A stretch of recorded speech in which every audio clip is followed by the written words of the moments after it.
আসসালামু আলাইকুম guys, welcome back to my another blog. তো অনেক দিন ধরে ভাবছিলাম যে হোমমেড ফুচকা বানাবো। তো ফাইনালি আজকে আমি হোমমেড ফুচকা বানাবো। তো চলো গাইস, কিভাবে আমি হোমমেড ফুচকা বানাই। প্রথমে দিয়ে দিব 1 কাপ ময়দা, দিয়ে দিব হাফ কাপ সুজি, দিয়ে দিব স্বাদ মতো লবণ, দিয়ে দিব 1 চামচ সোডা। এখন সব উপকরণগুলো ভালোভাবে মিশিয়ে নিব। গাইস, এখন এই উপকরণগুলো অল্প অল্প পানি দিয়ে একটা ডো বানিয়ে নিব। গাইস, অল্প অল্প পানি দিয়ে ময়দার ডোটা বানিয়ে নিচ্ছি। গাইস, ময়দার ডোটা বানানো হয়ে গিয়েছে। এখন একটা ভেজা কাপড়ে 1 ঘন্টার জন্য ময়দার ডোটা ঢেকে রাখবো।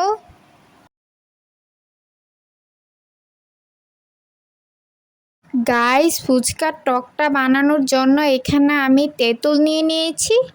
এখন তেঁতুলটা পানিতে ভিজিয়ে নিব।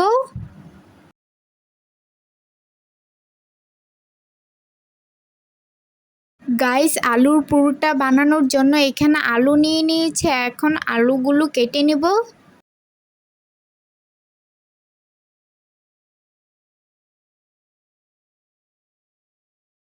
গাইস, আলুগুলো কেটে নিচ্ছি।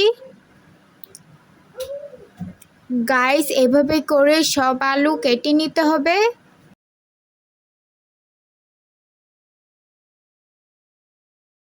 গাইস, আমার আলুগুলো কাটা হয়ে গিয়েছে। এখন আলুগুলো সিদ্ধ করে নিব। গাইস, 1 ঘন্টা হয়ে গিয়েছে। এখন কাপড়টা খুলে নিব। গাইস, এখন ময়দার ডোটা একটু মুথে নিব।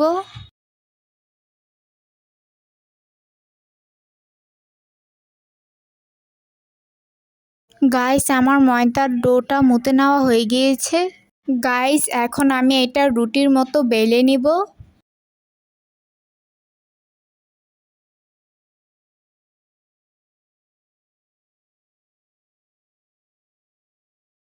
গাইস, রুটিটা বেলে নিয়েছি।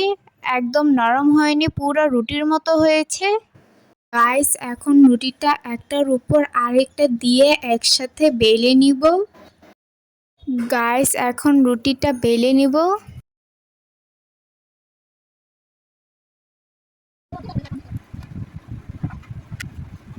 গাইস, রুটিটা আমি বেলে নিয়েছি। এখন আমি এটা ফুচকা শেপ দিব। সেই জন্য এখানে আমি একটা গোল কাটার নিয়ে নিয়েছি। এটা দিয়ে ফুচকা শেপ দিয়ে দিব।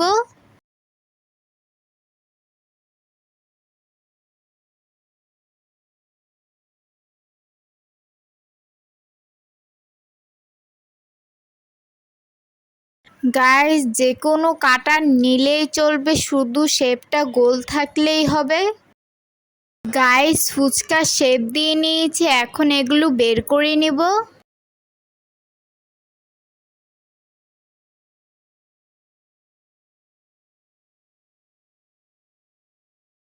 গাইস, এভাবে করে ফুচকার শেপগুলো বের করে নিতে হবে। গাইস, আমার ফুচকাগুলো তৈরি হয়ে গিয়েছে। এখন এগুলো তেলে ভেজে নিব। কড়াইতে তেল দিয়ে দিচ্ছি। গাইস, ফুচকা ভাজার জন্য তেলটা এমন গরম হবে যাতে তেলটা থেকে গরম ধোঁয়া বের হয়।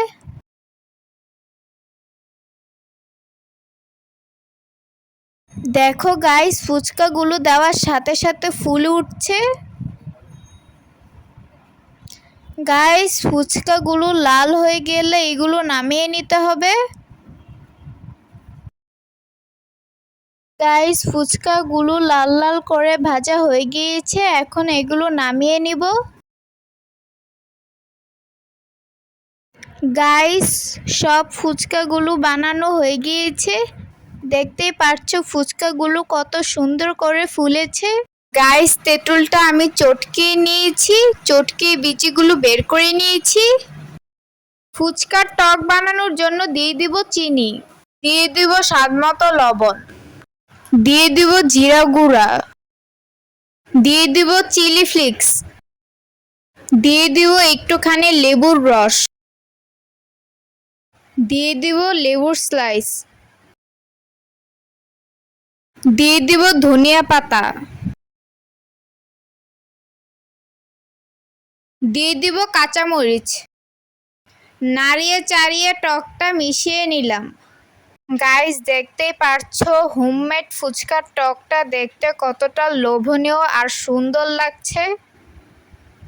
গাইস আমি আলুটা ম্যাশ করে নিয়েছি, দিয়ে দিব পেঁয়াজ, দিয়ে দিব কাঁচামরিচ, দিয়ে দিব একটুখানি চিলি ফ্লেক্স, দিয়ে দিব স্বাদমতো লবণ, দিয়ে দিব 1 চামচ চটপটির মশলা, দিয়ে দিব ধনিয়া পাতা।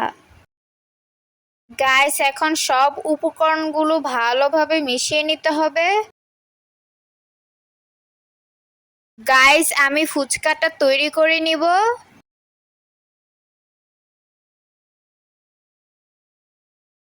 এখন ফুচকার পুরটা ফুচকার ভেতরে ভরে নিব।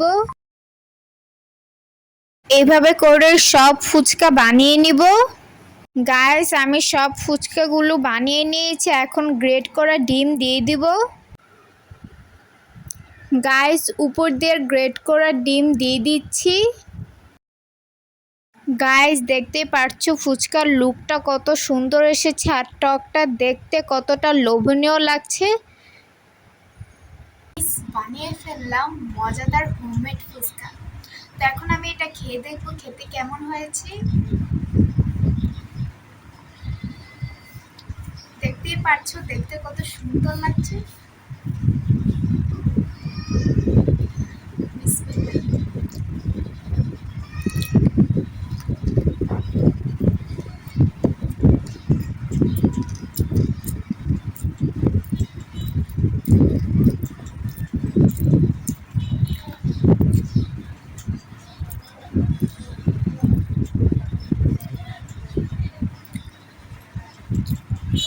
গাইস বাইরে বৃষ্টি হচ্ছে আর এদিক দিয়ে আমি ফুচকা খাচ্ছি।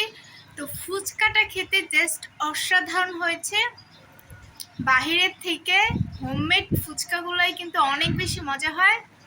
বাসায় না বানিয়ে খেলে তোমরা বুঝতেই পারবা না হোমমেড ফুচকা খেতে এতটা মজা হয়। তো কি আর বলবো, তোমরা ফুচকাটা অবশ্যই ট্রাই করবা। তো আজকের ব্লগটা কেমন লেগেছে অবশ্যই like comment share and please subscribe করে দিবেন। টাটা।